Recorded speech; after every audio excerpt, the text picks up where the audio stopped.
You took the system away? I thought I wanted to transcend it and not rely on it. I didn't want to completely get rid of it since some people may need it. Shiro furrowed her brow. It's more complicated than you expect. Anyways, I don't think. It's good for you to stay in soul form for a long period of time. For now, you'll have to put up with being in my daughter's body, and if you can, please don't shock Ian and the others too much, okay? They don't need a heart attack after everything that has happened so far. The older Shiro shook her head as Shiro's soul retracted back into Tia's body. You are groaning softly from the discomfort. Shiro watched as her collar disassembled itself. Now be an obedient daughter for mommy, okay? The older Shiro said with a smug grin. Carrying Shiro into her hands, the older Shiro laughed at Shiro's complicated expression. Walking downstairs, she opened the front door with a confident stride. There she is, one of the people shouted out, as they immediately aimed their spells towards her. Seeing this, Atesh glared at the man with rage. Before fire could erupt out around him, the older Shiro placed a hand on Atesh's shoulder. Don't mind them. I'll deal with it. The older Shiro said with a smile. Since her younger self was here with her, this was probably a good time to make a comeback. Who knows, perhaps her younger might be able to give her new ideas. So why have you kind gentlemen and gentlewomen come to my humble abode? The older Shiro called out with a chuckle. Shut up, witch. Prepare to die. One of the adventurers shouted out in anger as the spells launched towards her. Shaking her head with a smile, the older Shiro narrowed her eyes. Sorry, I must ask you to leave me home if that is your intent. Flexing her fingers, a giant tear. 6 magic formations split the sky open as swords appeared as far as the eye could see. Pointing it towards the adventurers, she swiped her hand down. Watching the carnage happen, Atesh, Ian, and Lysandra were quite surprised by their mother's actions. After all, she would normally threaten them a little before letting them go. Seeing this change in attitude was quite refreshing. Right then, it's been a while, but how would you kids like to have a homework assignment? The older Shiro asked with a smile. Sure. Atesh nodded his head eagerly. Addie, I want you to go over to Lyrica and the others and see if you can help them out. You'll mostly act as an intermediary between us since I'm going to be trying to establish a domain if I can. Ian, I'll need you to grab samples of each of the anchors and domains that are scattered around this world. I need all of them, from the small anchors to the big ones. Lisa, I want you to go help Lil Tion evacuate the sect since we'll be needing the sect's help. Plus, there is also the God-grade anchor in China, so if you can, help Ian collect a sample since I know you two sisters work well together. The older Shiro said with a smile. Some exercise after food is just what I want. What kind of samples? Do you want me to get, Mum? Ian asked with a small smile. Any. From pieces of the anchor itself to images of the magic circles. I want everything you can get your hands on so that we can compare it to the past samples and see what's changed. Got it. Since I need to go to China, I might as well get that out of the way first. Lisa, let's go, Ian said as she put her apron away in the house. Amen. I'll miss you, Tia. Lysandra smiled as she waved to Shiro. Before Shiro could respond, her older self grabbed her hand and returned the wave. Once Ian was ready, a pair of blue and purple wings unfurled behind her as Lysandra followed up. Surprisingly, the older Lysandra had 3 pairs of wings rather than 1. Her pristine white feathers had now disappeared and were replaced with black ones instead. Take care, you two. The older Shiro waved as her 2 daughters flew off into the distance. Mom, is there anything else I need to do when I go over to the rest of the party? Atesh asked as he stretched his body. Just help them out if you can. The older Shiro shook her head. Okay, I'm heading out, Mom. Atesh smiled and gave her a hug. Stay safe out there. Watching Atesh leave, the older Shiro walked back into the house before tracing her fingers along the side of the walls. Nanobots started to appear as it converted the living room into a command room with monitors and different consoles. Right. Then, I suppose you want to look through the records so that you can see what the anchors and domains look like, right? The older Shiro asked as she pulled back a baby stool for Shiro. Pausing for a slight moment, Shiro sighed before climbing onto the stool. Walking behind Shiro, the older Shiro wrapped a necklace around her neck. This should help you talk without looking like a slave collar. Pretty nifty. Shiro shrugged. Indeed. Anyways, do you want to look through every single record that I've collected since the start of the age, or just the anchors and domains? The older Shiro asked while walking over to the fridge. Pouring herself 2 cups of juice, she passed one to Shiro. Just the ones about the anchor and domains. Shiro replied after a sip. Oh my, this is rather tasty. She raised her eyebrow. So, you just want to know about the anchors and domains? What about the rest? Do you not want to know about them? The older Shiro asked with curiosity. Oh, you already know, don't you? If I followed the guideline, I wouldn't be able to improvise as well as I can if the situation goes south. Plus, my actions of trying to follow the path may cause a butterfly effect which changes the future more, so I might as well not have done anything to begin with. Shiro shrugged her shoulders. True.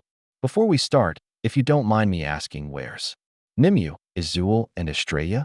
Knowing Nimue and Izul, they should be around, shouldn't they? Shiro asked curiously. Hearing those 3 names, the older Shiro paused for a moment before looking towards Shiro. They're in a state of comatose right now. Huh. The F*CK. Listening. To me, swear in my daughter's body is weird as hell. Anyways, do you want to know about why they're in a comatose, or do you want to go in blind? The older Shiro asked. Well, since you're me, you also know that I'm a hypocrite when it comes to my friends. What happened to them? Shiro shrugged before looking towards her older self with a serious gaze. The spirit capital was attacked by the Dragon Empress. Since I did not have a domain nor an anchor, it was hard to fend her off. Our fight was futile and the 3 of them tried their best to defend the city with the Spirit Council, but in the end, they failed. Right now, the spirits are scattered throughout the world with danger lurking everywhere. Unless I can establish a domain and bring the spirits under my protection, I'm afraid they're going to be exterminated within a few years. Staying silent, Shiro looked down at her own cup. Question from me. How are you alive? Wouldn't the queens and gods target you? She asked. That's thanks to the contract that I had obtained not too long after the new age started. Owners of anchors cannot kill me unless I attack them first. So unless I attack them, I can roam this world without too many worries. However, that does not protect the people around me, so we've been on the run for quite a while now. There have been a few close calls, but thankfully, we're all alive. The older Shiro replied with a smile. I see. This new age is quite a hassle, huh? Tell me about it. The older Shiro chuckled. If you could change one thing in the past, what would you change? Shiro asked. Nothing. I caused all of this, so to make up for my actions, I must accept the consequences and work towards a better future. You're really me, huh? Shiro laughed. No. *T. I know you've been testing me just as I have been testing you, you know. True. But enough testing each other for now. We got a few magic circles to decipher. Hopefully, we can figure out why we can't establish a domain. Shiro smiled and placed her cup down. Bringing the keyboard in front of her, she started to tap away. Looking up all the records on anchors and domains, Shiro narrowed her eyes at the gradual evolution of the magic circles and noticed a small consistency among them. Say, older me, look at this. Shiro called out as her older self swung her chair over to her side. Sup? Look at this part of the magic circle. What is it? During all of the evolutions, this one has stayed constant, but I can't help but notice that you have no record on what it is. Shiro asked. That's because it can't be analyzed. It's the part that I can't figure out. I've been trying to reverse engineer the magic circle through analyzing the other components, but I haven't been able to figure out anything about the core component yet. The older Shiro shook her head. Then I'm guessing that this is probably the thing that we need to figure out then. What about domain? Surely you can set up a domain, right? Since we were born in this world. Shiro asked.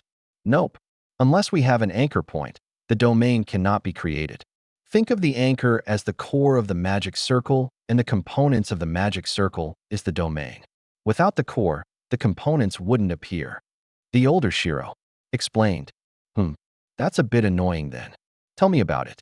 I've been trying to sort this *T out for quite a while, but I haven't been able to figure out anything. The older Shiro shrugged. Have you tried to pry one of the anchors open? No, since I haven't got the chance to. If I attack now, it means that they can kill me, and with the amount of benefits they get from their anchors and domains, I'm afraid I must say that I'm not their match.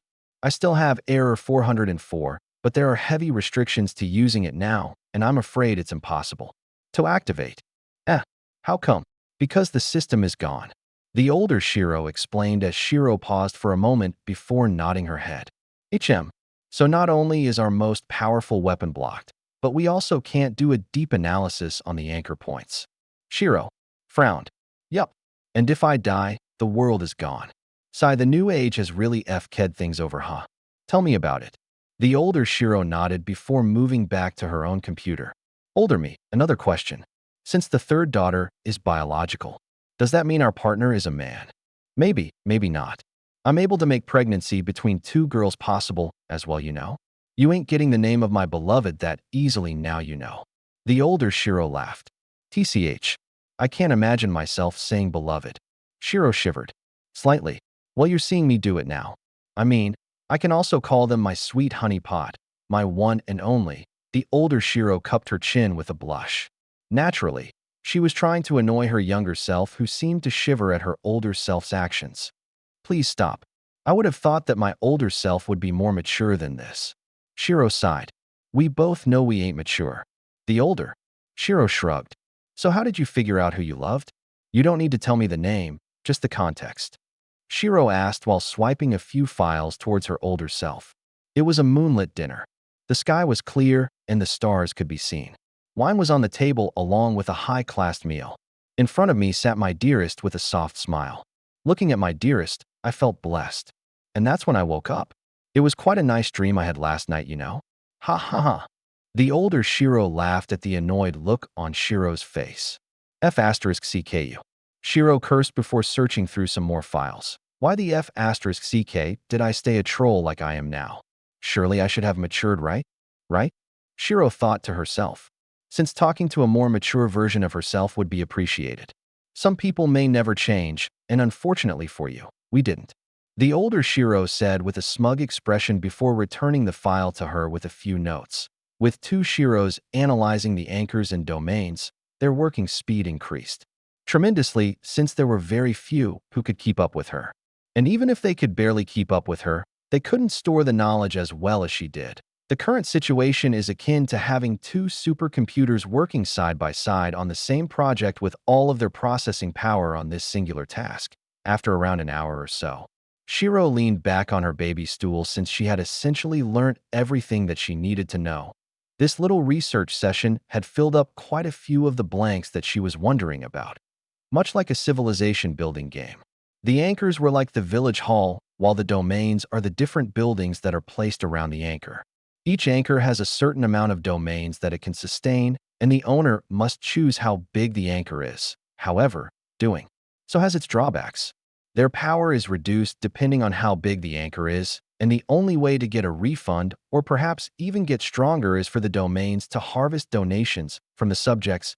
Let's say a queen invests 10% of their power into an anchor and creates several domains around the anchor. The subjects will offer small portions of their power, and it will funnel into the anchor, sustaining it while the initial investment is returned. Any extra that the anchor obtains is then passed on to the queen. However, the size of the can't change after the initial investment unless one destroys it and starts again. However, in doing so, they will need to invest their power once more and wait for the returns. Therefore, there are very few that are willing to break their anchor unless they're absolutely certain that the enemy wouldn't notice. But this wasn't all.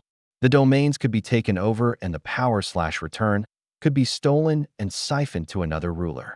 Hence why one must have adequate guards around each of their domains.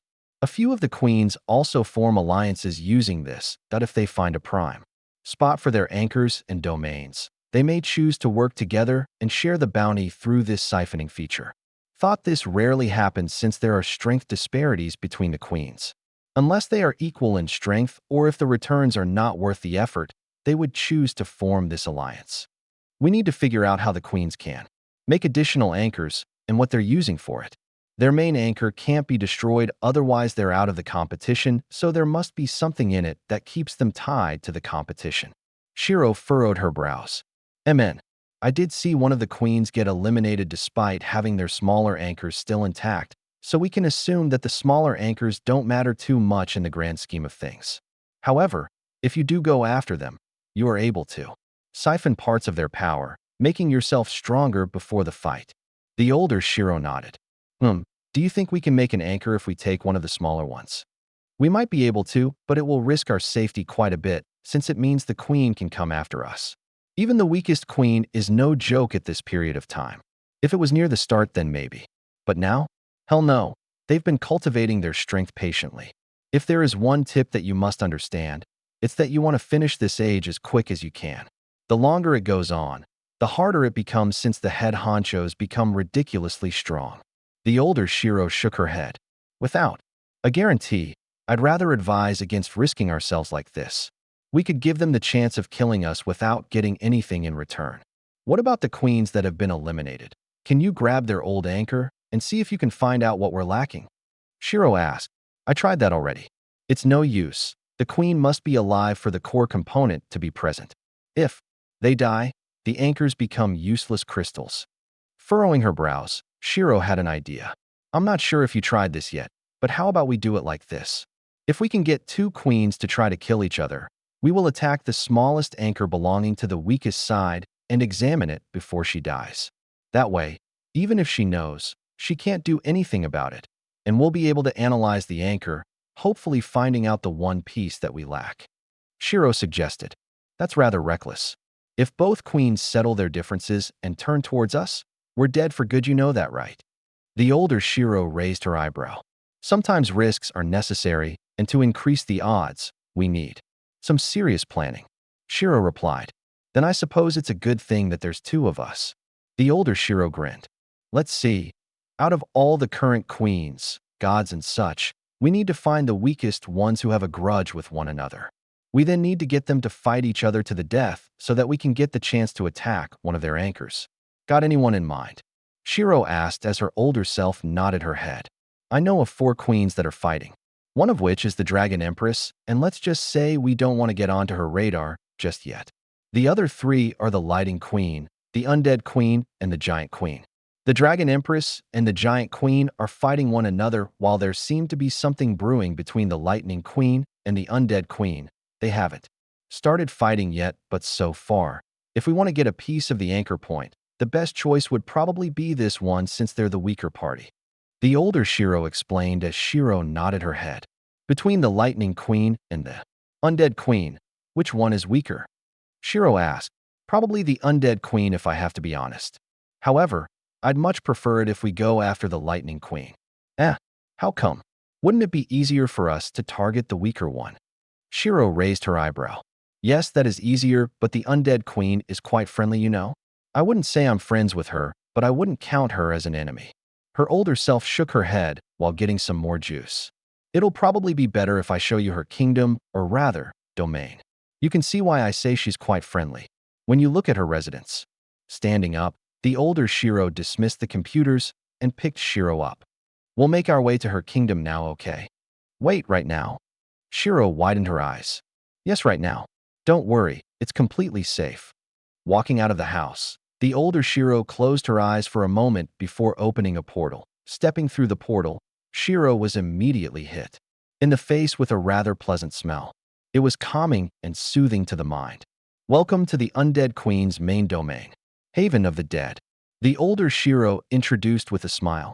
Looking around her, Shiro could see people of all races interacting with each other. Some of them were undead, but they looked rather normal apart from the pale skin and slightly sunken eyes. The buildings surrounding them were quite beautiful with flower pots on the balconies. The pavement on the streets were well maintained as. The red sky gave the pavement a slight red hue, but it wasn't too bad. Overall, it looked surprisingly peaceful despite the haunting red sky, which symbolized the new age. The Undead Queen, Misu, revives those that died as collateral damage and reunites them with their families. She provides a safe home for them from this new age and keeps them safe. Of course, this is all done with consent since she can talk to souls. Don't worry though, I made it so that she can't see our souls, otherwise it might be a little awkward to see a younger version of myself and my daughter. The older Shiro laughed. With the older Shiro's appearances, a few of the civilians gave her a wave. Odd Shiro, haven't seen you in a while. One of the food vendors called out with a smile. Mr. Tarm, it has indeed been a while. You know how it is with the new age. The older Shiro chuckled as the man named Tarm nodded his head. True. How's little Ian, by the way? Is she still eating a lot? He asked with a smile. Naturally, it's Ian after all, though she has been cooking more often now so that she won't have to trouble everyone else. Her appetite is quite strong now. MN, that's definitely true. I don't think there's anyone else who has an appetite that's comparable to hers. Anyways, what brings you here? He asked. Just bringing my third daughter around to look at the scenery. Can't have her cooped up all day, every day now, can I? I see. Tension's a bit high, but most of the places should still be open. Hopefully, nothing serious happens since this is probably one of the rarer places in this world. Tarm sighed. There aren't many that are like Misu after all. Benevolence is rare with everyone trying to kill each other after all. Anyways, I should get going now. Say hi to your family for me, okay? The older Shiro waved her hand before walking away. This place seems nice. A lot of the families here are genuinely happy. Shiro muttered while looking around the area. Of course, despite her title, Misu isn't all gloom and doom. She chose to become a master of the undead arts due to the sadness she sees in people from people losing their loved ones. Whether it's from a bandit raid, a monster horde, or just an accident, as long as they bring a piece of their loved ones to Misu, she'll try her best at reviving them after communicating with their souls. A mother who has lost her son to an illness got him back at full health. They now spend their time in this city living a happy life. A child who lost her parents from a monster horde got her family back. You can find all sorts of stories like this throughout the city since bringing them happiness is Misu's main goal. That's why her strength is on the weaker side. She doesn't spend her time finding powerful warriors, nor does she spend her time cultivating a powerful army. She spends it reuniting people with their loved ones. So why does the Lightning Queen want to fight her then? Shiro furrowed her brows. Because lightning cleanses the undead. To her eyes, people that died should stay dead, and the living should respect their passing. What Misu is doing is heresy to her eyes, hence why tension is brewing between them. The Lightning Queen doesn't know that. Misu only revives them after respecting their wishes. Sometimes a person wants to stay dead despite their family's wishes, and if the family can't persuade the person, Misu will respect their wishes and return them to the grave. I suppose it's just a conflict of ideology in the end, and let's just say the Lightning Queen is a bit hot-headed. It's unfortunate that you're not friends with Misu. If you were, do you think she'd let you take a piece of the anchor? Shiro asked. F***ck no. Her anchors are important since it allows her to set up safe cities like this one. Taking a piece would just ruin the city since her powers would fade and the revived would die once more. The older Shiro shook her head. I see. Walking around the city, the two spent a few hours observing the citizens and saw what the city was like. And Shiro had to admit, it seemed like a nice place to live in. With how the new age was, a place like this was highly sought after. Buying herself some juice, the older Shiro sat down on one of the park benches. Do you want to meet her? She asked while taking a sip. Meet who? Misu. Wait, what? Shiro raised her eyebrow. She didn't expect that they could just meet a queen like this. I said that we're not friends, but not enemies either. It's like a business relationship between us. I have helped her in the past, so she sees me in a rather positive light.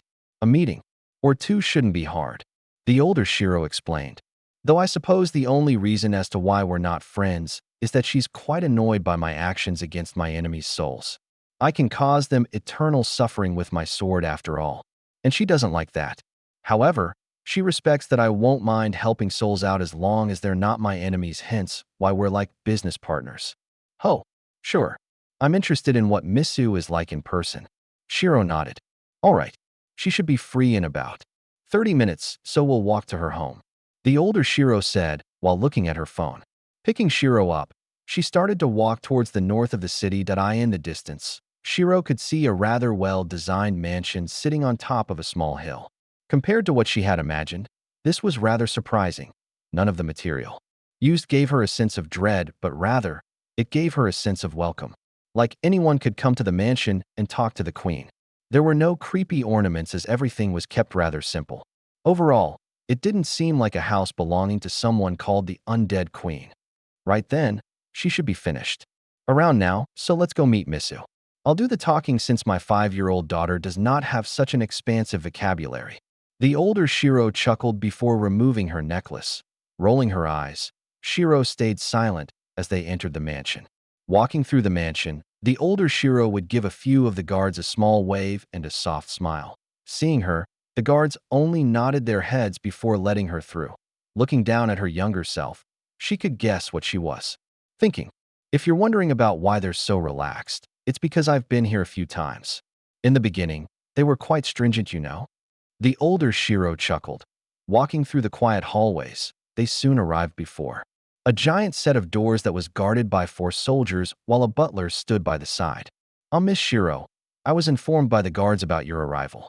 Please wait a moment since Her Majesty is still dealing with one of the souls. It's taking a little longer than expected. The butler smiled with a small bow that he was a rather young man with a slim physique. He had black hair that was brushed backwards and a pair of black eyes. Shiro could see that this man was an undead due to his pale skin and sunken eyes, but his expression was quite cheerful. I see. There aren't many souls that could make Misu spend this long, so what's the occasion? The older Shiro asked curiously. Well, it's hard because a part of his soul has been eradicated/exorcised by lightning. With an incomplete soul that was deliberately harmed, it's a little harder to revive him properly. The butler explained. Seems like the other queen is rather impatient then. Amen. Before they could continue their conversation, they felt mana spike up behind the room as the butler immediately charged in. From the feel of the mana, he could tell that it was lightning-based and it wasn't something that Misu could produce. Pushing open the doors, they could see a beautiful woman kneeling on the ground with a pale complexion while a man with blonde hair prepared to strike her with lightning. Before he could, skeletal arms erupted out of the ground and grabbed him by the neck. Slamming his body down on the floor, the soldiers sprang into action and pierced his body with blades before ripping out his soul with black chains. Slamming a collar around the soul's neck, the soldiers restrained him while the butler helped the young woman up. Are you okay, my queen? He asked with worry. Amen, just a little surprised, that's all. To think she would harm her own subject like this. The woman muttered after taking a moment to calm herself down. Looking at the woman, Shiro could see long, silky black hair that extended past her waist. She had a pair of emerald eyes that seemed to flicker like a small flame. She wore a black dress that extended past her ankles, covering her legs and preventing any skin from being exposed. The sleeves of the dress reached her wrist before blooming out slightly, adjusting the glasses on her face. Missa took a deep breath and stood up straight. It seems like you were insincere. I'm sorry, but your only fate is death. She sighed. Snapping her fingers, green flames appeared around the soul and started to burn the edges of his illusionary figure. The expression on the man's face started to dull as his soul became smaller, scattering into particles of light. Mrs. shook her head and turned to Shiro. I'm sorry that you had to see that. So what brings you here today? Misu asked as she gestured for the soldiers to take the body away. Nothing much, just wondering how it's faring between you and the Lightning Queen. Though considering what I've just seen, not good. The older Shiro shrugged. Amen. That still doesn't answer my question though. What brings you here? Misu asked once more. No fun as usual. Just asking to see if you wanted some help against the Lightning Queen. I do have some rather capable companions. Considering the nature of your contract, wouldn't this mean that you are willing to risk your life? Misu furrowed her brows. Pretty much, but I'll be transparent with you. I won't be able to help you directly if you fight the queen. The most I can do is cut off her supply of strength through the anchors. The older Shiro shrugged. That's much appreciated, but tell me why? I understand that I am not the most powerful queen, and I'm probably going to lose this fight, so why? Are you helping me? We're not friends, but not enemies either. Business partners suit us more. And business partners usually prioritize the better investment. Miss a question that I in the new age, one couldn't trust people easily, or else they'll get stabbed from behind. Well, what if I told you that this is indeed a good investment for me? You see, sometimes it's not about the value, but rather the meaning. And to me, the meaning of your city and what it upholds is more valuable than anything the Lightning Queen can offer. Between you and her, I'd much rather you win. Plus, I'm pretty sure you know that I've been trying to get my hands on a few anchors, so I want to get my hands on a piece of her anchor. I do know that anchors are your primary objective. Tell me this then, Shiro. What help can you offer? In this fight, numbers are important as we need to cover ground. My personal strength is lacking, so a direct confrontation is always going to be a loss for me. The only reason I've been able to stay around for this long is because the Lightning Queen may suffer more loses than what she wants. Should that happen, a giant red target will be painted on her back by the other queens. Misu narrowed her eyes. I can provide all of you with weaponry that may help close the gap in terms of numbers. My children can help, but their lives cannot be risked. I wish I could offer more, but my hands are tied. The older Shiro replied with a smile. I understand. What is the price of your weapons then? A contract. Just a small one that makes it so that you can't team up with the Lightning Queen to kill me, nor can you just shoot her with one of my weapons and leave.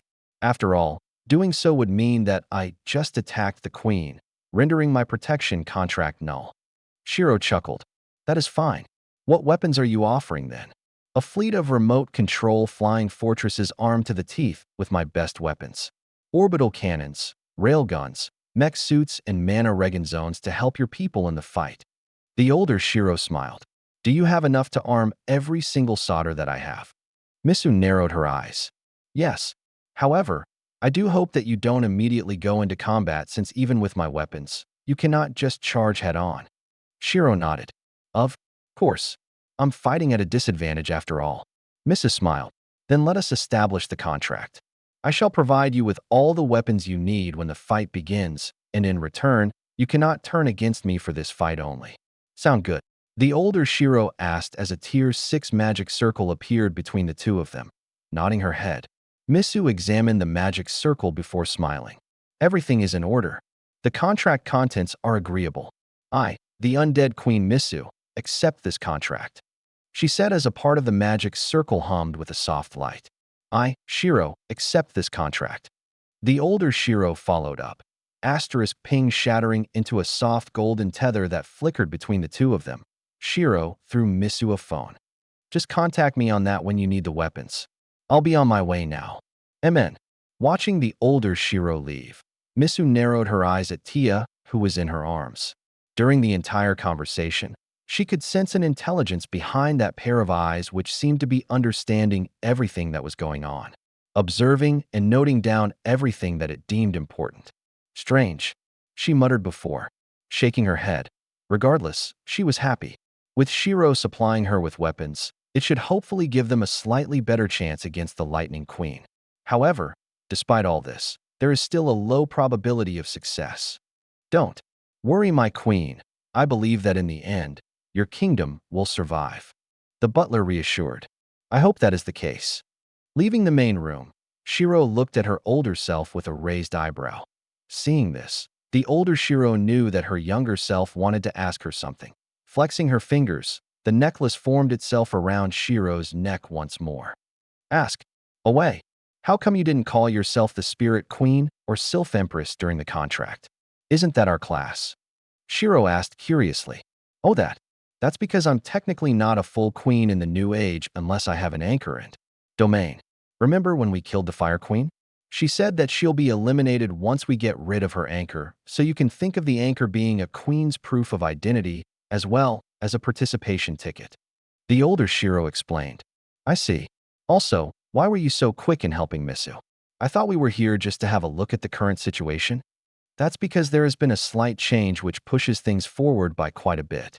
The older Shiro shook her head, pulling out a tablet. She tapped it a few times before handing it to her younger self. Furrowing her brows, Shiro looked at what could have possibly happened for her older self to change her mind. However, the moment she laid eyes on the image present on the tablet, she understood exactly why she was hurrying up. Is this real? Shiro asked with a serious voice. Of course. I've been keeping a tab on most of the queens with drones, you know. Then I can see why you want to make that contract with Misu. Shiro sighed that on the tablet, they could see an image of the Lightning Queen greeting another woman, one with a familiar figure that Shiro recognizes. The it was Theria, Queen of the Beasts. The queen that had Black Monarchy under her services was still around, and she was now seen communicating with the Lightning Queen. It could mean many things, but none of them was one that Shiro looked forward to. If the Black Monarchy and Theria is getting involved, things are going to be a bit annoying. Shiro frowned. You have no idea. If I remember correctly, you haven't had a proper full-scale combat with them yet, but let me tell you this, don't underestimate them. At all. Even the weakest member could turn things around if you're not careful. The older Shiro shook her head. What do you mean? Remember the hive of death worms that you had to exterminate before your first meeting with Theria? The older Shiro asked. Uh-huh, I do indeed. Think of that, but much, much worse. They've managed to mutate the worms to the point where the weaker members could kill themselves and use their own body to summon around 3 to 5 adult death worms. And let's just say, having a group of Black Monarchy members kill themselves in a city and summon a horde of death worms was not fun. Hearing this, Shiro narrowed her eyes and contemplated about the information that she had just gathered. If she was correct, then perhaps her first priority should be getting rid of the Beast Queen when the new age begins. Hell, if she could figure out what she needed to do to set up an anchor and domain, she could attempt to fight Theria while she was still weak. However, weak was a rather debatable term since she is by no way weak. The only reason Shiro called her weak before the age of demons and gods is because she's only going to be getting stronger as the age goes on. Question about the past. If I was to try to kill Theria before the new age begins, do you think I can? When? I know that she has just set up a domain not too long ago, so I might be able to kill her while she's weakened. Shiro asked curiously. Damn, okay, we need a serious talk. I can say for a goddamn fact that you're underestimating the queens a bit much. The Fire Queen was a goddamn pushover since she's still new to everything, but if you want to take out someone like Theria, you cannot go with your current mindset. Let me put it like this for you. Everyone who became a queen means that they have the capabilities to lead their race or the thing mentioned in their titles.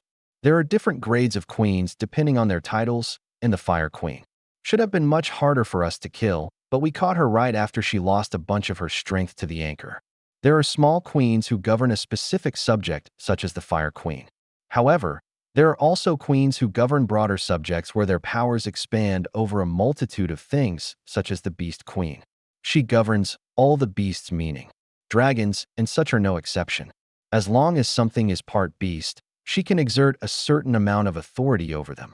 Meaning, if Black Monarchy decided to slip an injection of beast blood into your body, you're F***ed if you try to fight her. The older Shiro warned with a serious expression. And you need to get one thing straight before you go back. You're not the only one who's talented. Each queen got to where they are because they proved themselves to be worthy, and each empress got to where they are because they proved themselves to the world and to the system. You can imagine fighting against. An empress would be akin to fighting yourself, but having a different skill set. One wrong move, and they'll turn your world upside down. As for how I know, let's just say I underestimated one of them, and even to this day, I haven't been able to completely heal the scar that they gave me. The older Shiro shook her head before holding Shiro near her shoulder, watching her older self pull back her dress collar slightly to give her a glimpse of her back. Shiro furrowed her brows before looking down. When she did, her eyes widened at the giant scar running diagonally down her back. She could clearly see that there seemed to be a faint aura around the wound, which made it seem corrupted.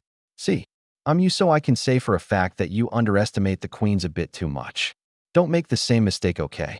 The older Shiro smiled softly and let go of her dress collar, covering the scar once more. Why can't you heal it? Shiro asked. With the myriad of healing spells that Sylvie had, and combined with the healing skills she could see, it should be a piece of cake for her to deal with it. Unfortunately, this isn't a wound that can be healed with conventional means. The attack was something damaging to the core of my being. Plus, it didn't help that I was ever so close to falling, so that slight corruption tainted the wound, and now I have this ugly scar. The older Shiro sighed. We almost fall again. Yup, there's a lot we hold dear after all. The older Shiro smiled. Please don't tell me someone we care about died. It was fine, don't worry. I was just too agitated at that moment and lost myself for a bit. Just make sure to trust in the party's strength a bit more. They're not baby birds anymore, they're fully grown adults. The older Shiro reminded, since it was something that could help Shiro avoid the same fate. I see. Speaking of falling, is Ikari still around, or have you dealt with him? Shiro asked. Hell, what do you think? The older Shiro chuckled as she narrowed her eyes. Gave him the old poke in the hole. It wasn't exactly the normal kind of poking either, haha. But I'll let you figure out the fun for yourself since it isn't exactly hard to figure out once you're in the situation. I see. Well, I suppose I have something to look forward to. So where now? Shiro asked. We're going to scout around the Lightning Queen's domains and see which one which can target when the fight breaks out. I want to make sure we can actually manage a fight against her guards after all. Amen. I got another question if you don't mind me asking. You have quite a lot of questions, huh? But sure, go on. The older Shiro smiled. Was I able to reach tier 5 before the new age? Yes. We did it with flying colors too. What do you mean by that? You'll find out. I don't want to spoil everything. For you now, do I? Che stingy. Shiro clicked her tongue as the two of them left the mansion. After leaving the mansion, the older Shiro did a bit of grocery shopping and put them away in her inventory, which confused Shiro a little since in her mind, the inventory was tied together with the system. However, after thinking about it for a bit, she realized she could probably do the same back in her own time with a bit of space manipulation since she had access to the rift. Once her shopping was done, the older Shiro made a portal back to her house and placed the groceries into the fridge. Right then, first things first, we need to figure out which domain/anchor we want to be targeting. The Lightning Queen has quite a few places under her belt, so we'll need to pick carefully. We'll need a few disguises too since most of her domains are filled with demi-humans. The older Shiro smiled as she walked upstairs to her wardrobe and pulled out some fake beast ears and tails. Wait, we're cosplaying. Shiro raised her eyebrows. Of course. They'll figure out if we're using disguises after all. This is one of the easier options, don't worry. However, it's also risky since they'll be quite pissed the moment they find out that these ears are fake. The older Shiro chuckled softly. I see. So we're walking on thinner rope that we already are, huh? Shiro's smile twitched. Don't worry about it. Everything is okay. The older Shiro reassured, but it only served to further increase Shiro's stress. Is this what everyone else felt like when they had to deal with me? Damn, she thought to herself as the older Shiro placed a pair of snow-white fox ears on her. Era, that's quite cute, huh? If you had blue eyes instead, it might bump up the cute factor. The older Shiro raised her eyebrow with a smile. What do you mean by that? Now that I think of it, I haven't seen what my third daughter looks like now, have I? Shiro paused before trying to look for a mirror. Finding herself a small mirror by the side, she tried her best to walk over before examining herself. Much like herself, Tia retained her snow-white hair and delicate features. However, her eyes were different. The outside of her iris was lined with gold while the inside was filled with a beautiful ruby, making her eyes look like jewels. Wait, if Tia's eyes are slightly gold, does that mean I get together with Lil Tion in the future? Shiro asked. Maybe, maybe not. A few others get gold eyes as well later, you know? Anyways, stop inquiring about my beloved already, okay? We need to figure out a good tale for you to match the ears. The older Shiro shrugged it off as Shiro could tell that she wasn't lying. Fine. I'll figure it out myself when I get back then. Shiro sighed.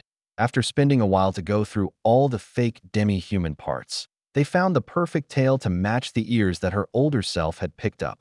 Looking at herself in the mirror once more, Shiro had to admit that Tia looked quite cute as a fox girl. As for older self, let's just say she looked quite seductive as a fox woman. Like what you see. The older Shiro smiled as she did a slight pose. It's not too bad, Shiro admitted with a smile.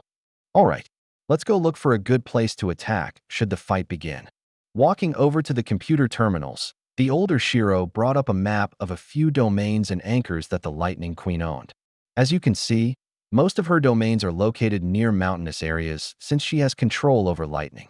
This also means that her subordinates are empowered by the natural advantage, so you cannot take them at face value. They have an ability where they can channel lightning through their bodies and become supercharged. In this state, their overall defenses weaken, but they become quite hard to pinpoint due to their speed. It's quite tough even for me unless I activate one of my berserk skills. I see. Are you able to classify them into levels? Since the system is gone and all, how do you determine their strength? Shiro asked. Through mana quality inside their bodies. You see, even after the system is gone, you can still detect mana through your own senses. Warrior had a harder time compared to mages, but they could accomplish it to some degree. This made people hesitant to fight as they could accidentally annoy someone much stronger than them. However, this made it so that people who were able to hide their mana could spring a surprise attack with ease and kill people. The older Shiro shook her head.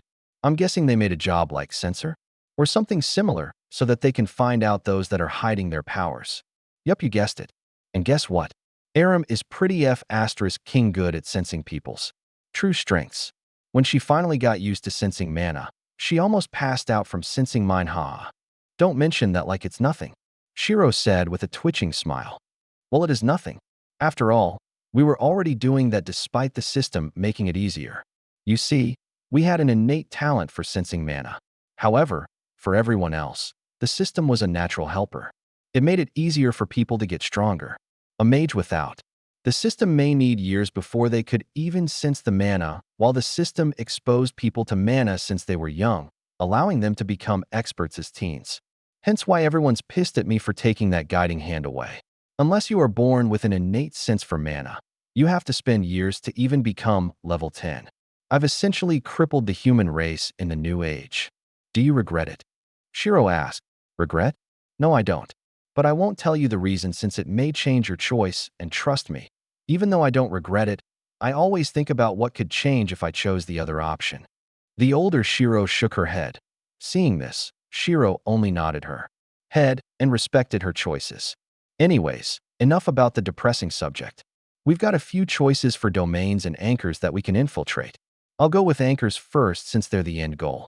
There are 3 small anchors that we can potentially go for. The West Indri Anchor located in the Indri mountain range, the Gorton Anchor located near the Gorton Thunder Valley, and finally, the Raminia Anchor located in the Raminia Islands.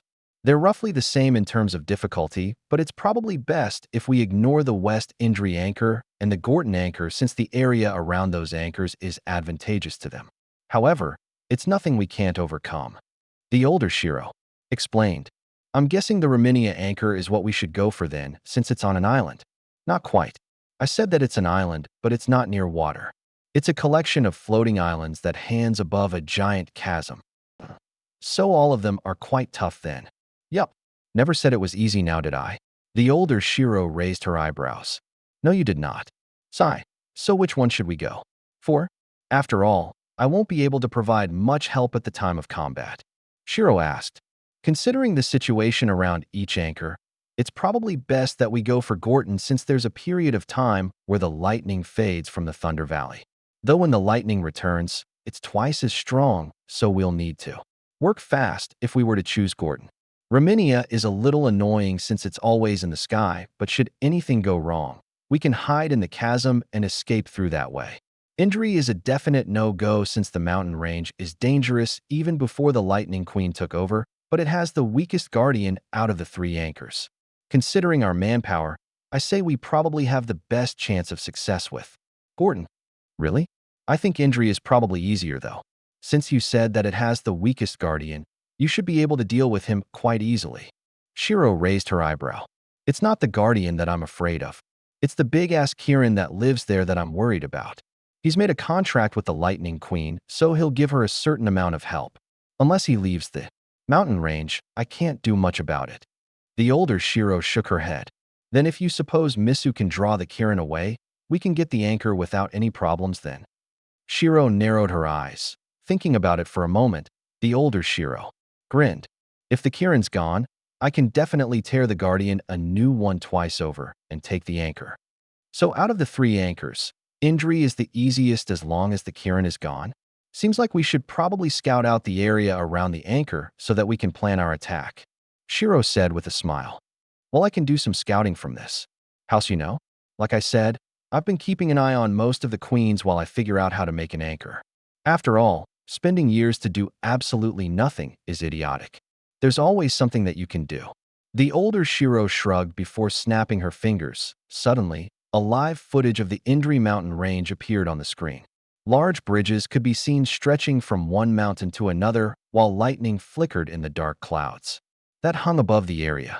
Wait, this is live footage. Shiro raised her eyebrows. Yup. You know, I've gotten my hands on some pretty interesting materials that could merge with my nanobots to form something that can survive in the strange atmosphere in the sky. Normally, my nanobots will start to corrode at a fast rate the moment you pass a certain height limit, but with this new material, the upper limit has been increased so I can hide scouts up there without too many worries.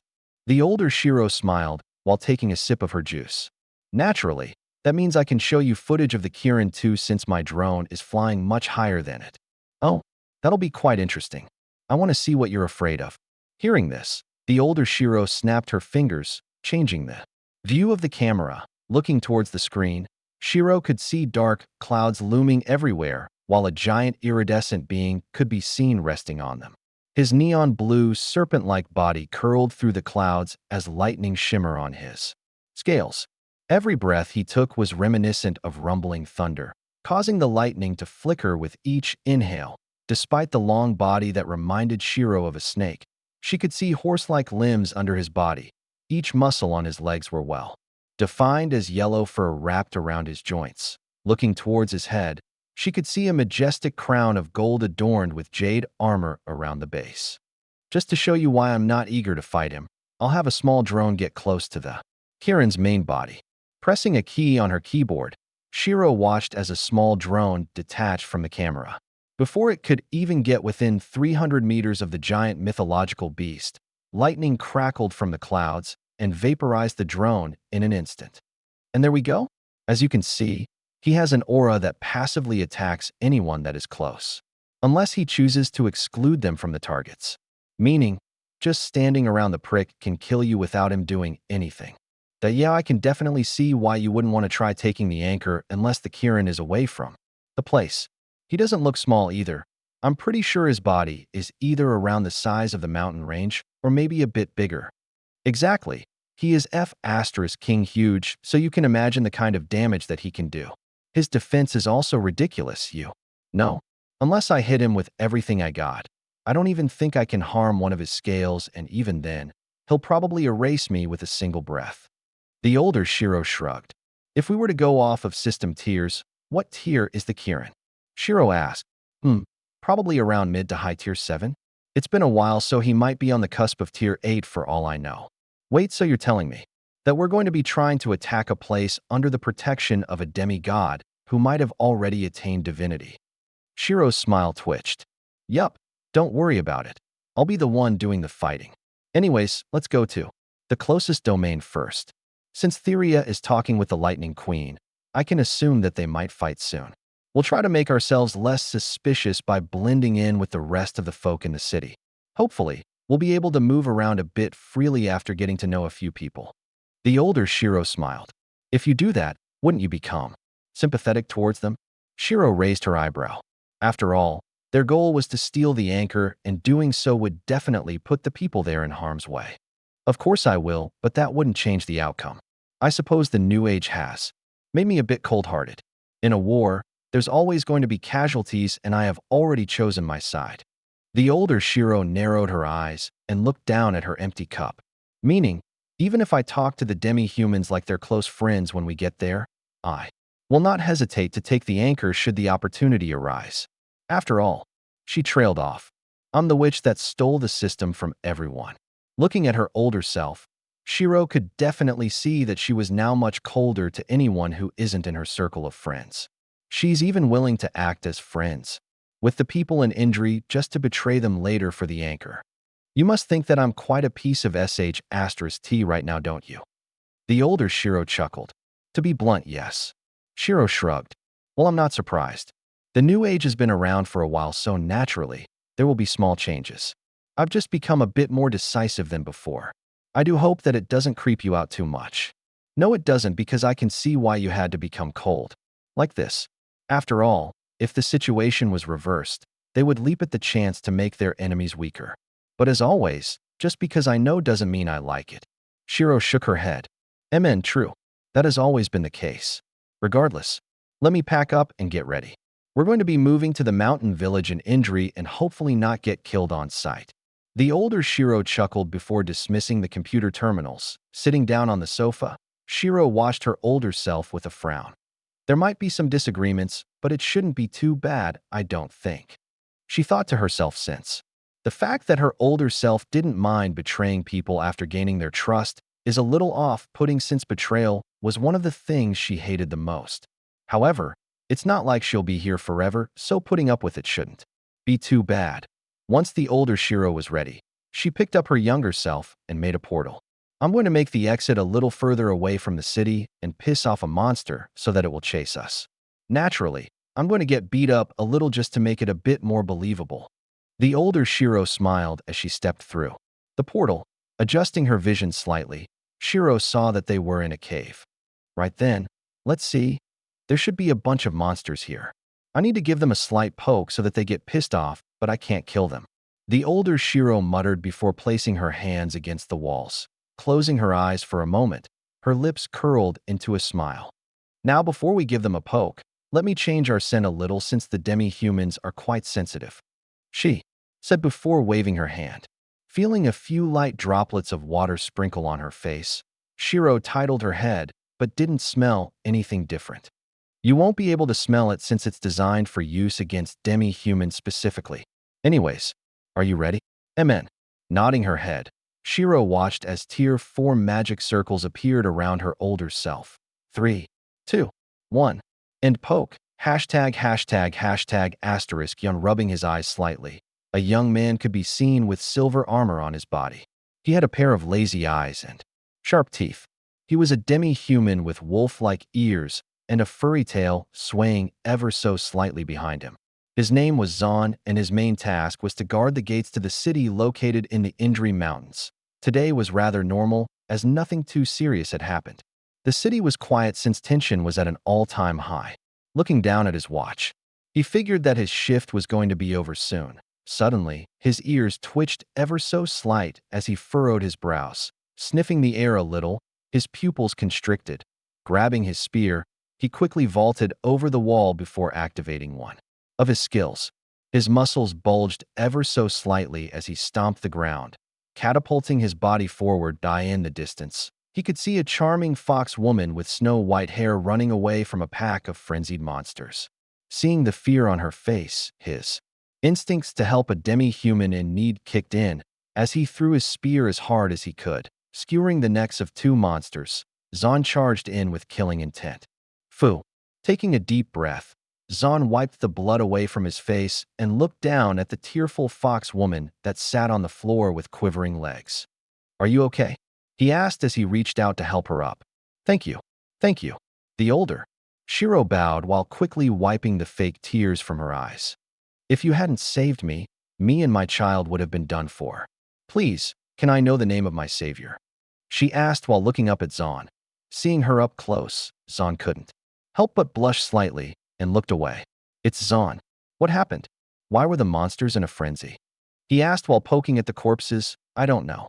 I was just making my way to Indri since I was told that it was a friendly place for people like me when the monsters started to attack us." The older Shiro replied as Zon furrowed his brows. I'll need to report about this since having monsters frenzying around the place isn't good. Anyways, follow me and I'll escort you the rest of the way to Indri. If you don't mind me asking, can I know your name?" Zon asked as the older Shiro nodded her head. "My name is Ori, and this is my daughter Tia. Once again, I want to thank you for saving us." Ori bowed once more as Zon waved his hand. "Since you have a daughter, can I presume that you have a husband? Where is he? I don't think letting you two roam around without protection is a smart idea." Zon asked with a frown. "My husband has unfortunately passed away a while ago, so it's only been me and my daughter." Ori looked down softly as her ears seemed to droop down. "Oh, I'm sorry, I shouldn't have asked." Zon scratched his head awkwardly. "So you said that you wanted to come to Indri since your friend said that it was nice to us demi-humans, right? Do you know what you have to do to get citizenship?" he asked as he started to walk back to the city. "I don't know. I was only told that I had to come here, and that was it." Ori shook her head. Are you under any queens?" Zon asked. "I don't think I am. My friends have been helping me, and I only looked after my daughter. Do I have to be under one to be in this city?" Ori tilted her head cluelessly. "Wait, you're not under any queen?" Zon widened his eyes since not being under the protection of one would just paint a giant target on your back. "I don't know. Maybe I am. My friend didn't really tell me this since she knows I'm not good with this kind of thing." Ori glanced to the side with an embarrassed expression. How the hell has she survived this long? Zon thought to himself in disbelief. However, it wasn't as if you had to be under the Lightning Queen to stay in Indri. The only drawback was that it was highly restrictive due to the fact that the anchor is nearby. However, seeing as though the woman didn't even know if she's under any queen, Zon could presume that she didn't know that the anchor was here. Plus, He could sense that she was being truthful from all his years of being a guard and interacting with people that have come to this city. Asterisk sigh. It seems like your friend didn't tell you enough. That's fine though, you can still stay in the city as long as you go through a few mints. Is that okay? He asked. Yes, that's fine. I just need somewhere safe so that I can raise my child properly. Ori nodded her head eagerly, smiling softly. Zon couldn't help but feel a bit of pity for this woman. The city isn't too far from here. My shift is almost over, so I can help you get a partial citizenship for now if you want.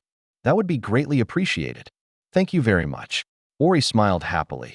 Seeing this, Zon couldn't help but feel a small flutter in his chest, but quickly shook that feeling off. He was on duty right now, so he must focus. While this was all happening, Shiro looked at her older self with a slightly nauseous expression. Seeing herself act like his made her want to throw up, as she could feel goosebumps appearing all over her body. Sensing Shiro's gaze on her, the older Shiro only stuck her tongue out with a knowing glance. After arriving at the gates, Shiro could see a giant defensive fortress wall built between two mountains. Tall statues of the Kirin could be seen carved into the side of the mountain, warning all who enter on the beast that resides near this place that up on the walls. Shiro could see mounted weapons enchanted with magic, while groups of guards patrol around the area. Acting nervous, the older Shiro made her steps small and hid behind Zon and made sure that her presence was as small as possible to sell her act. Why did you rush off like that? You know what the captain is like if you just abandon your post. A masculine voice called out from on top of the walls with an annoyed tone. Sorry, this woman was in danger, so I went to save her. Zon shouted out as Shiro could see another wolf man poke his head over the wall. Holy crap, she's a beauty. The man widened her eyes. Hearing this, the older Shiro pretended to be startled as she tried to get out of the man's sight. Oi, don't act like a piece of sh*t at every woman you see. Now help me open the gates. She wants to get a residential permit. Zon shouted back with a glare as the man waved his hand. Fine, give me a second. After opening the gates ever so slightly, the three of them made their way into the office located on top of the wall. So what happened? The man asked as his expression was a bit more serious. Frenzied monsters, quite a few of them in fact. We might need to increase the patrols around the area since they weren't like this before. Something might have startled them. Zon explained with a frown. That is quite bad. Last time I checked, they were quite docile, so it should have been safe. Do you think a predator appeared which caused them to be like this? The man asked. I'm not sure, but they were very intent on killing Ori over here. When I was fighting them, they would not look away from the mother and daughter. Zon explained. No sh*t. My older self poked them after all. Shiro thought to herself as she started to ignore the duo. After all, she was more concerned with their surroundings. Despite not being able to use mana in Tia's body, she was still able to sense it, and from what she could tell, the people guarding this place averaged around level 300 to 400 if the system was still around. Despite this being one of the weakest places that is under the Lightning Queen, the defenses were quite sturdy, which caused Shiro to wonder what kind of guards are in the other anchors. Though I suppose this level of defense is quite weak compared to the Tier 6 Guardian that was protecting the Demon God's anchor. Shiro mused to herself. With the Kirin around, the Lightning Queen probably figured that she didn't need to worry about assigning defenses to this place. During her musing, they arrived before the office. Knocking on the door, they could hear an annoyed grunt before a booming voice rang out. Come in. Surprised at the sheer volume of the voice, the older Shiro's surprise was real this time as she couldn't imagine dealing with someone this loud over a long period of time. Opening the door, they could see a giant man with golden fur around his face. He had spiky blonde hair and a very muscular physique, which seemed to want to rip his shirt apart at any moment. Adjusting the tiny glasses on his face, the man scribbled something down on a piece of paper and looked up at the group of people that had just entered his office. Speak, what's going on? He asked with narrowed eyes. I have two things to report. First is a pack of frenzied monsters that wanted to kill this woman, and the second is that she wants to be granted citizenship for this city. Zon straightened his back. Amen. You can write a report on the monsters later. We'll deal with the woman. First, is she under any queen, and what's her proof of identification? The man asked as he looked towards the older Shiro. Explaining the situation to the captain, they waited for his response. "MN, that's a bit annoying to deal with. Okay, follow me. We need to make sure that you're actually safe to be in this city." The man sighed. Standing up, his hulking body looked over them as he gestured to them to follow him elsewhere. Seeing this, the older Shiro eyes flickered with a knowing look as this was part one complete. The next part was a bit annoying, but it shouldn't be too hard to bluff her way through. Since you don't have any proof of ID, we'll have to do things the old-fashioned way. There's a kit downstairs that tests your mana purity and density. Depending on what we find, the level of security around you will vary. The man huffed as the older Shiro nodded her head with a slightly afraid nod.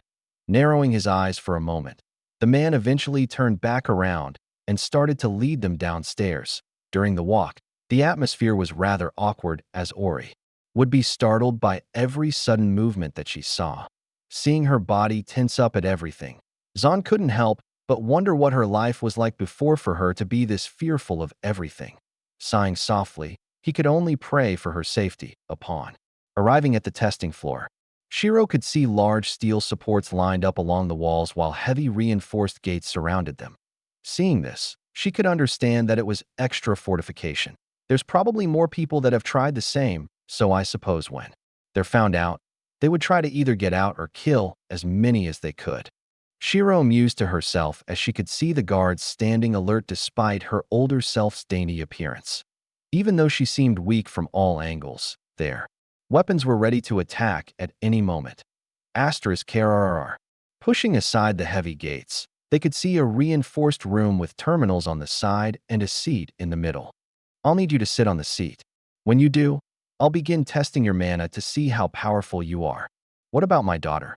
the older Shiro asked with a worried gaze. "She'll have to go through the same. Don't worry though, this is nothing harmful for the body. We're just making sure that she isn't a grown person disguised as a child, since you'll be surprised at how many of them we've encountered." The man replied, biting her bottom lip.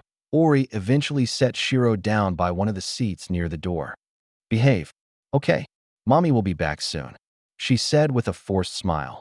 However, seeing this, Shiro only rolled her eyes discreetly. Walking over to the testing chair, Ori started to fidget with her hands nervously. "There's no need to be nervous, Mrs. Ori. The test shouldn't take too long." Flicking a switch, a Tier 6 magic circle slowly appeared around the room before slowly constricting towards Ori. Squeezing her eyes shut, she held her breath and waited. Soon, faint glowing lines could be seen hovering above her body as Shiro recognized them to be mana links. But the moment she looked towards the center, her pupils constricted in surprise. "My links are broken again?" Sitting in the center was an entangled mess of links that were either fractured or snapped. Looking at her in surprise, the three guards couldn't believe that this woman was actually alive. Since her links are broken, there's probably a low chance of her being someone that can bring great harm to the city. However, there are still methods of repairing the links, so she'll need level 2 security as well as a body search to make sure she isn't hiding anything. The man thought to himself while writing down a few notes. Flipping the switch once more, the Tier 6 magic circle faded away. "Okay, Mrs. Ori, you can get up now. It's your daughter's turn." Hearing this, Ori sighed in relief and stood up from the chair. Walking over to Shiro, she picked her up before placing her in the chair. "Behave now, okay? These kind people will do a quick checkup, and then we can rest," she said with a smile. But Shiro was more focused on the fact that her links were broken. How the hell did she use a Tier 6 spell if her links are broken? Wouldn't that just kill her straight away? Plus, when I sensed her mana in the house, it was still normal. How? Wait AF *King moment. Did she break them herself to pass this test? Shiro thought with surprise. While she was still thinking to herself, the man had already flipped the switch and a Tier 6 magic circle appeared around her, much like what happened to her older self. Faint blue lines started to appear, representing her mana links. However, compared to the tangled mess that they saw in Ori, Tia's mana links were like they were made from the finest crystal. Each link was heavily reinforced, and despite her lack of mana due to being a child, they could tell that her future was going to be bright. Each spell would be highly efficient, and her mana usage will be minimal. Seeing this, the man could help but blink twice just to make sure he was seeing things correctly, as this was a very rare sight. "She is your daughter, yes?" He asked curiously since he couldn't imagine a woman with broken links giving birth to a daughter with so much hidden potential. Yes, she's my daughter. Why do you ask? Nothing. Shaking his head, he started to write down some notes. From what I can see, the daughter is not a person in disguise. Her potential is very high, so it's probably good if I tip the council off about this. Plus, she's wanting to stay in this city, so it's good to have her daughter become someone that can protect us. Since her daughter is quite important, I should probably tell the security to make them feel more accepted. That way, they're more inclined to help us in the future. Thinking about this, the man nodded in satisfaction and wrapped his notes up, snapping his fingers. A tier 5 magic circle appeared in front of him as he placed the note on top. Teleporting it elsewhere, he looked towards Ori and Tia. Both of you have passed, but we'll need to assign some guards with you if that's okay. They'll keep you safe during your time here. In addition to this, we'll provide you with a flat for you to stay in until you're able to work and pay for your rent. Would that be okay? The man asked, after turning off the equipment. Yes, that would be great. Thank you very much. Ori bowed enthusiastically as the man was a little taken aback by her attitude but dismissed it. After all, safety was quite hard to find if you're not strong in this new age. Follows on, and you can go collect your pseudo-citizenship. We'll need to watch your behavior over the course of a few months to see if you're eligible for a full citizenship. Okay, I understand. Ori smiled. After exchanging a few pleasantries, she followed Zahn and collected a passport of sorts with her picture and some basic information. Bringing her down from the wall, they started to make their way through the mountainous city.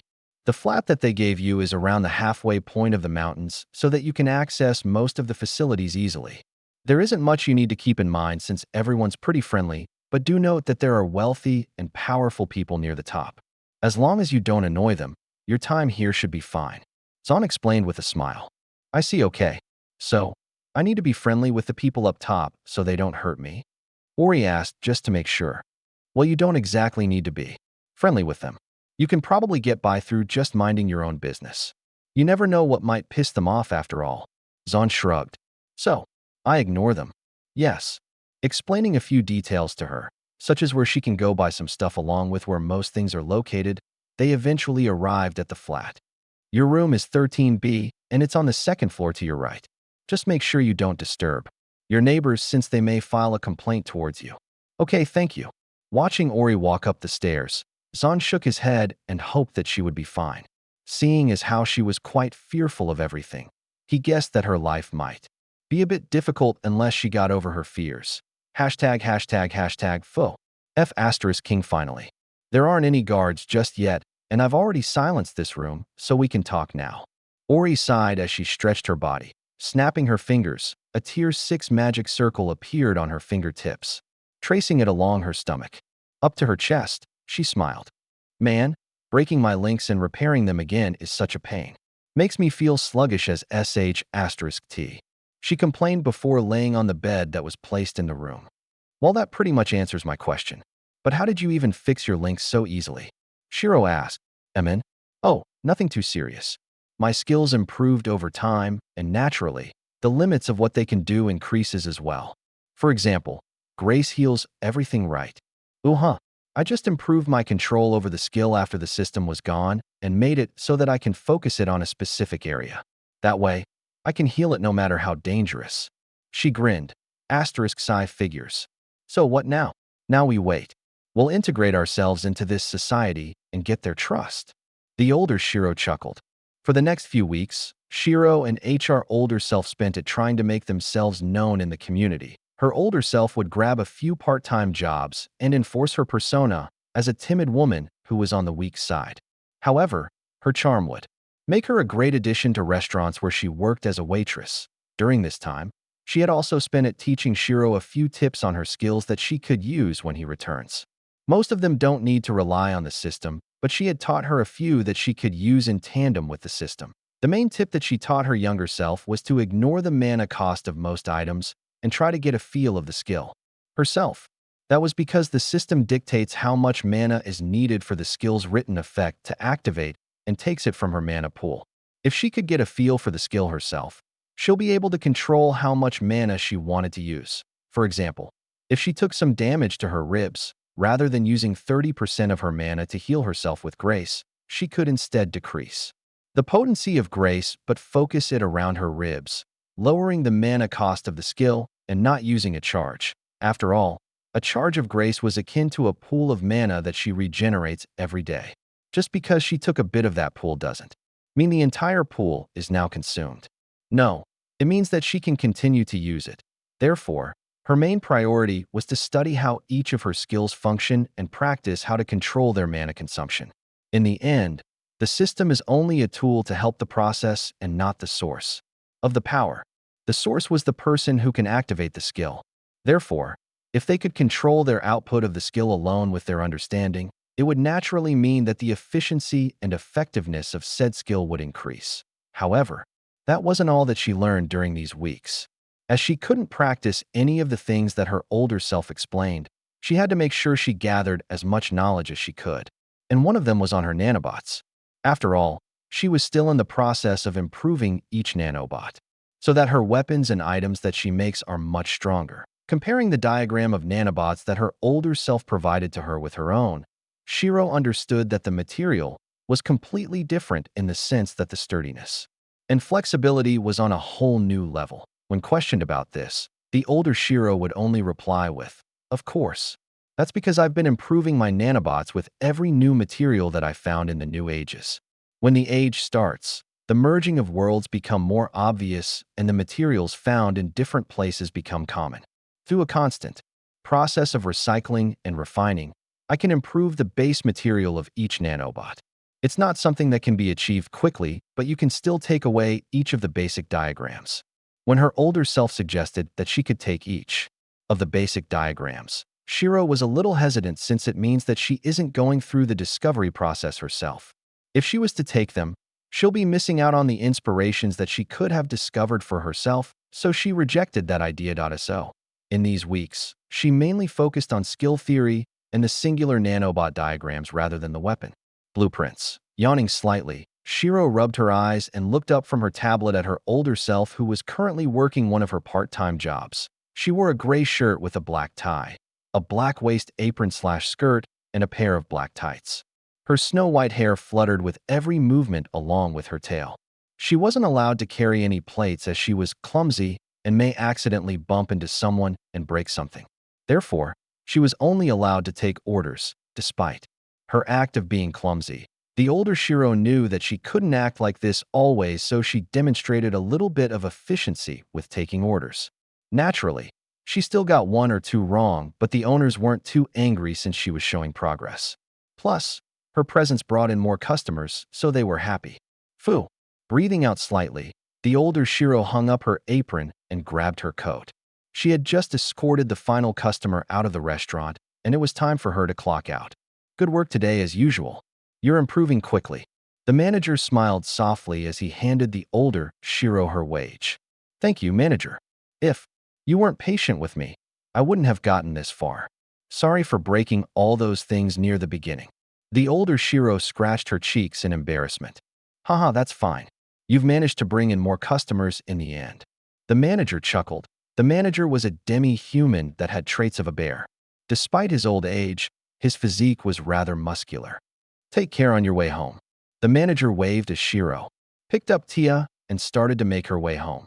During her walk back, she noticed that the guards observing her had decreased by 2, meaning her act had worked so as long as this keeps up, she'd be free of guards in no time at all.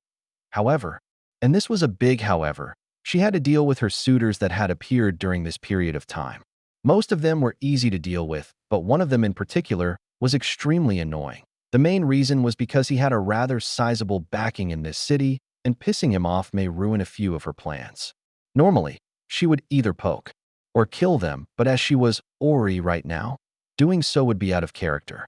Plus, it would also ruin her disguise. Looking at the man waiting for her besides the lamppost, the older Shiro couldn't help but sigh internally. T. Here we go again. She thought to herself, "Mr. Batros, how come you're in the middle district at this time of day?" The older Shiro asked with a nervous smile. Batros was a tall, slender man with golden hair. His eyes were similar to that of a tiger's and black marks could be seen just under his eyes. Ori, I've told you many times now, have I not? Just call me Batros. He chuckled as he started to walk closer to her, which prompted her to back off by a few steps. Seeing this, the guards that were watching over the older Shiro furrowed their brows, but did nothing just yet since they were only talking. I can't possibly do that, Mr. Batros. You belong to the upper class while I'm just a middle-class widow. The older Shiro replied with a shake of her head. You know that I don't mind, right? Your husband is gone now. Perhaps it's time to move on. Plus, if you come with me, I can guarantee that both you and your daughter live a good life. I'm a family man after all. Batros smiled as he flickered next to her and attempted to hook his arm around her waist. Feeling as though a vein was about to pop, Ori barely manages to move out of the way. I'm sorry, Mr. Batros. I cannot accept your kindness. I've been able to manage with my daughter so far. I want to stay loyal to my husband, even though he's dead. Ori shook her head while pretending to look for a way to leave this place. Sigh, Ori. A beautiful woman like you is rare. I'm being courteous here, but someone else might not be as courteous as I am. With your appearance, some may decide to be more brash and do something which causes you great pain. I can prevent all of it, Batros said with a worried smile. Seeing this only increased both Shiro's urge to kill, as they wanted nothing else other than to just torture the fuck out of this guy. Taking a deep breath, Ori calmed herself down. I'm sorry. Quickly turning around, she started to run away as the smile of Batros's face faded. TCH. Clicking his tongue, he narrowed his eyes and made a phone call. You know he's not done right. Shiro whispered over. I know, but if he moves, I might have to get rid of my disguise sooner than expected. Ori narrowed her eyes.